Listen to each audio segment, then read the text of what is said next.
एक बार की बात है, ऋषि मुनियों की एक विशाल सभा बैठी। प्रश्न उठा, त्रिदेवों में से कौन सर्वोच्च है? इसका उत्तर जानने के लिए महर्षि भृगु ने चुनौती स्वीकार की।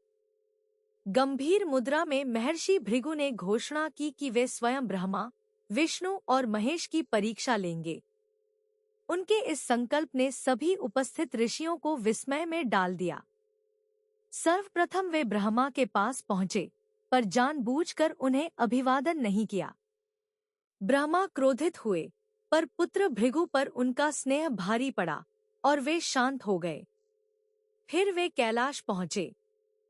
भगवान शिव को गले लगाने से मनाकर उन्होंने महादेव का अपमान किया। शिव अत्यंत क्रोधित हुए, पर देवी पार्वती ने उन्हें शांत किया। अंत में भृगु क्षीर सागर पहुंचे, जहां भगवान विष्णु शेषनाग पर आराम कर रहे थे। उन्होंने देखा कि लक्ष्मी उनकी सेवा में लीन थी और वे गहरी निद्रा में थे। विष्णु की इस शांति और उपेक्षा से चिढ़कर भृगु ने एक अप्रत्याशित, दुस्साहसिक कार्य किया। उन्होंने अपना दाहिना पैर उठाकर भगवान विष्णु की छाती पर जोर से प्रहार किया। विष्णु तुरंत जागे, पर क्रोधित होने के बजाय उन्होंने अत्यंत विनम्रता से भृगु के चरणों को पकड़ लिया। उन्होंने कहा, हे मुनिवर, क्या आपको मेरे कठोर वक्ष से चोट तो नहीं लगी? इस अद्भुत विनम्रता से भृगु सन्न रह गए। भगवान के इस निस्वार्थ प्रेम और क्षमा को देखकर उनकी आंखों से अश्रु बहने लगे। उन्हें अपनी गलती का एहसास हुआ। पर ब्रह्मा और शिव के प्रति क्रोधित हुए भगवान को शांत किया गया था, जबकि विष्णु ने शांत स्वभाव बनाए रखा। इस कर्म के फलस्वरूप भृगु को एक श्राप देना पड़ा।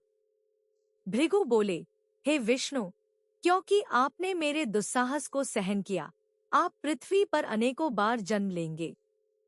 आपको पीड़ा, वियोग और कठिनाइयों का सामना करना होगा। सभा में लौटकर भृगु ने अपना अनुभव सुनाया।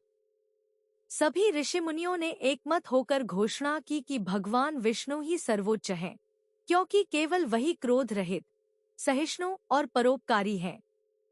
इस श्राप के कारण ही विष्णु ने श्रीराम और श्री कृष्ण के रूप में जन्म लिया। भृगु का श्राप, जो पीड़ा प्रतीत हुई, वास्तव में मानव जाति के उद्धार के लिए एक दिव्य वरदान बन गया।